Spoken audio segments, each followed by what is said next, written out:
So it's been quite a time since we made a corner tour, I should say, and even more because there is something more.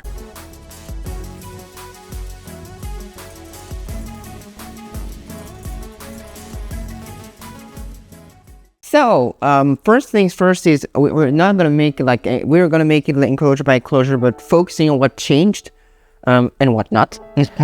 So let's go. So the first thing that didn't change is the snakes in there. For example, first enclosure, Kaguya and Ishiki. Ishiki is in shed, so they're just right there under these things, under the cork bark. So yeah.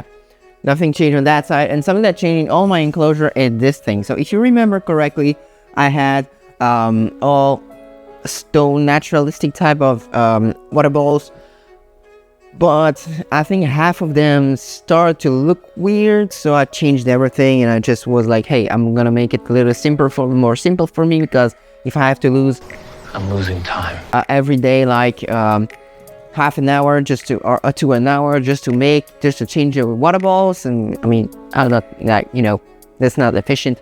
So I made it like that. We're gonna talk about we're gonna make a video about all the things that I do to have efficient keeping, because I mean, I think it's very important.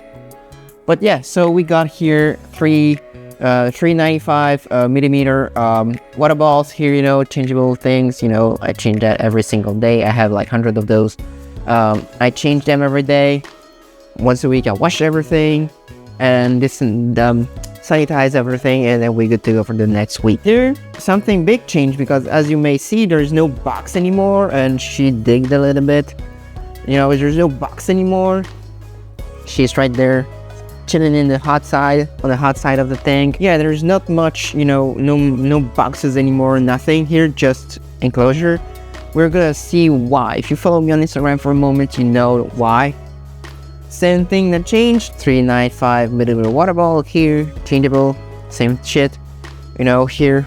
And you know what I saw, since I don't have the big boxes in there, I was like always around 45-55% humidity, and now it's almost 10 a.m. when I'm filming, and it's 65% humidity. So much better humidity than I had before.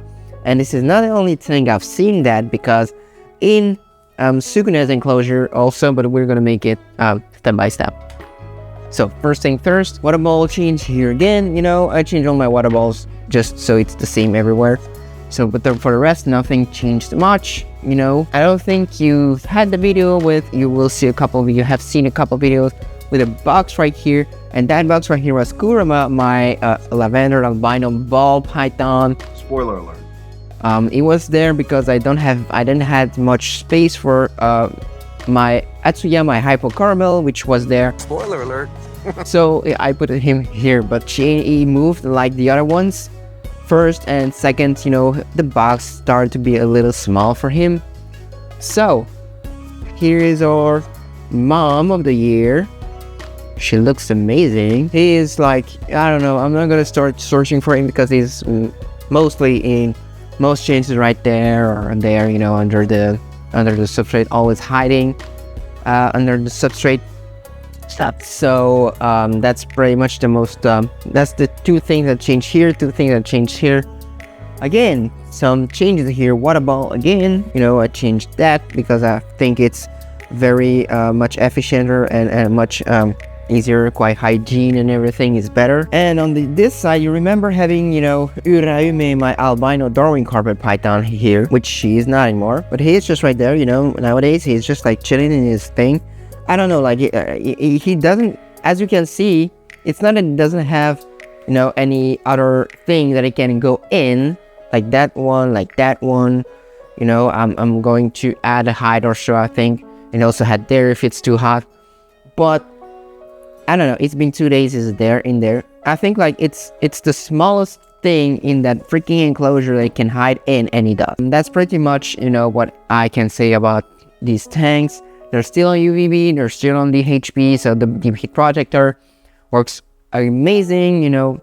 One thing that changed though on Sarada, so my corn snakes enclosure, is that, you know, I have all my enclosure all on Thermal Control Pro 2, as you can see here and here, because it's super duper convenient for me.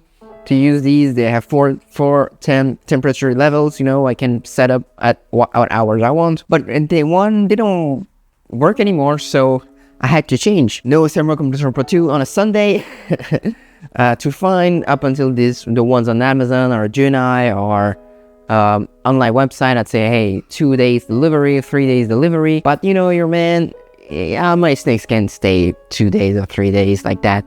It's surely not in the winter, because it happens before in Japan, so in the winter, still in the winter. So I bought a Habistat digital temperature thermostat, day and night timers. I messed up the timers, so I have to change both when I wanted to change one, because I put the timers on both. When you're stupid, you do it completely.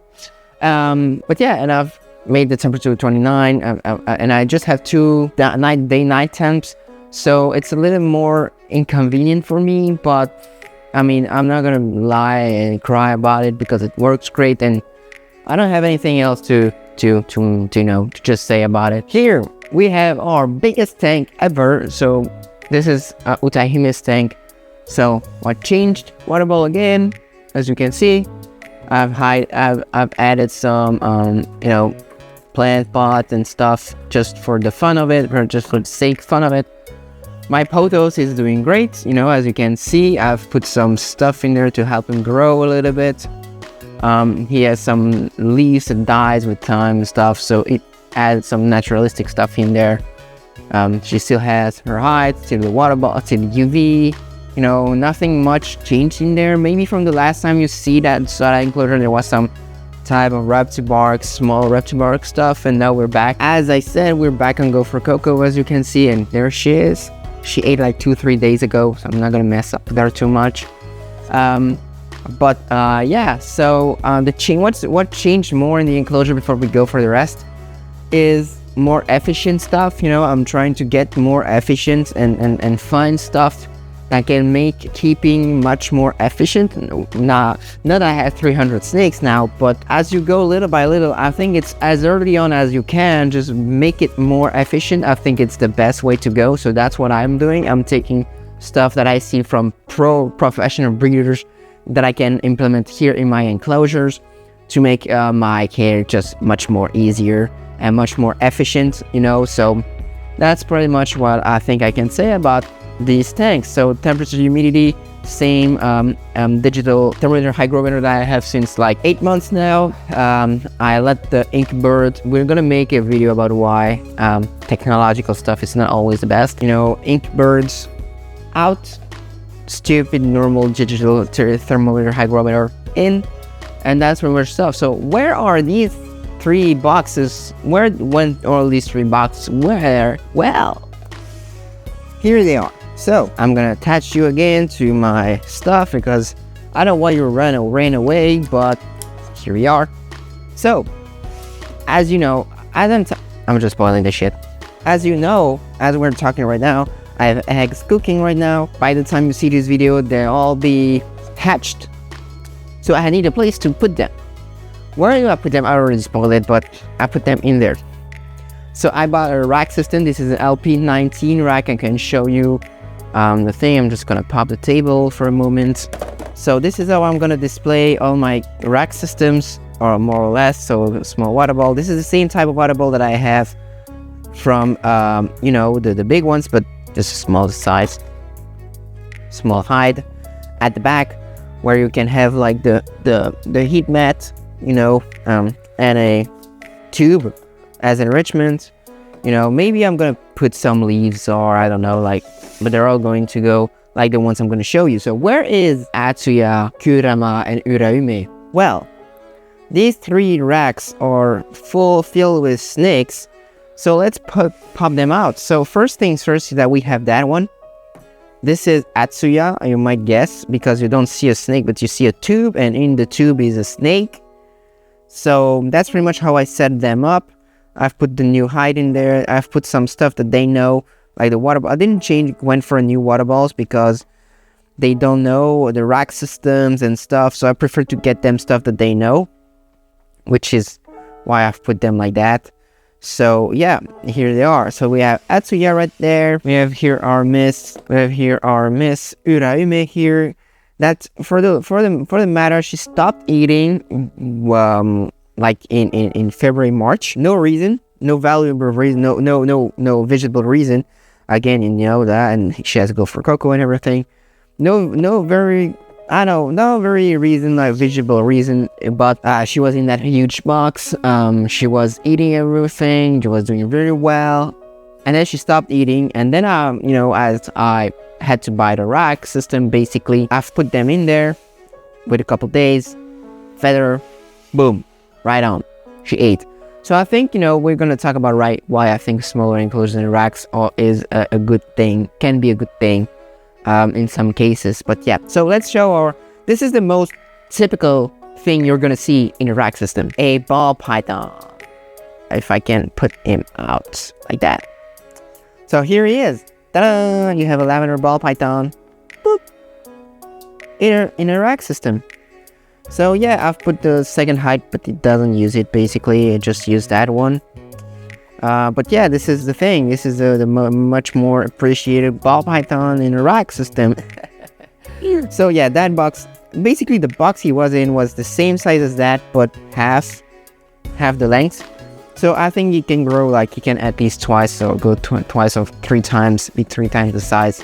He's right now easily in that rack system. So yeah, and I have that table. I think that's much easier to have a table on a rack system, you know, because I didn't see myself, you know, I'm gonna take an easy one, empty one. Didn't see myself putting that thing and go all the way here, do my thing in here, just put everything there back again, and do stuff like that, and up and we go. No, I prefer, yep, open the table, take the rack, put it here, do what I have to do, and yep, we're back in, close the table, or do whatever you need to, and boom, here we are.